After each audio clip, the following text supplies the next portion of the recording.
Once upon a midnight dreary, while I pondered weak and weary over many a quaint and curious volume of forgotten lore, while I nodded, nearly napping, suddenly there came a tapping, as of someone gently rapping at my chamber door.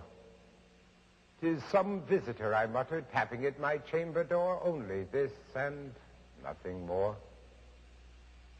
Distinctly I remember it was in the bleak December, and each separate dying ember wrought its ghost upon the floor.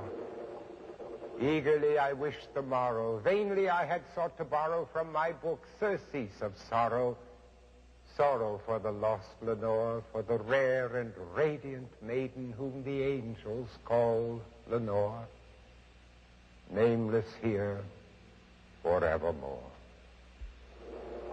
And the silken, sad, uncertain rustling of each purple curtain thrilled me, filled me with fantastic terrors never felt before, so that now, to still the beating of my heart, I stood repeating, "'Tis some visitor entreating entrance at my chamber door. Some late visitor entreating entrance at my chamber door. This it is, and nothing more."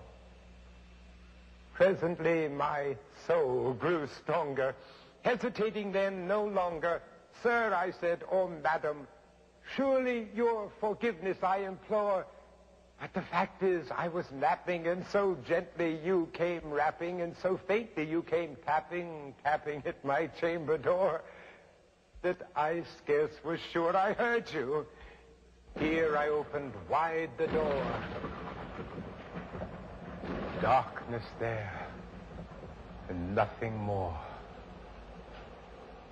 Deep into that darkness peering long, I stood there wondering, fearing, doubting, dreaming dreams no mortal ever dared to dream before.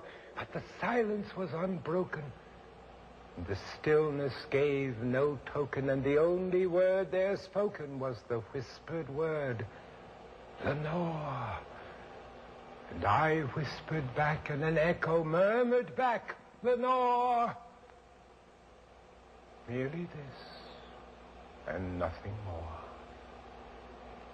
Back into the chamber turning, all my soul within me burning. Soon again I heard a tapping, something louder than before. "Surely," said I, "surely that is something at my window lattice. Let me see what then thereat is, and this mystery explore. Let my heart be still a minute, and this mystery explore. 'Tis the wind and nothing more."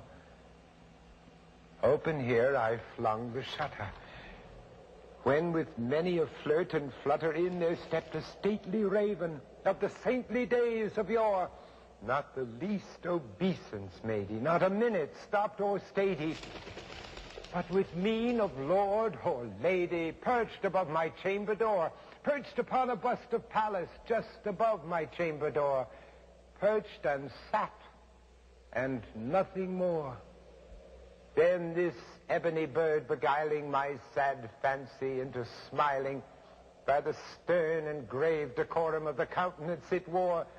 "Though thy crest be shorn and shaven, thou," I said, "art sure no craven, ghastly, grim, and ancient raven, wandering from the night's Plutonian shore. Tell me what thy lordly name is on the night's Plutonian shore."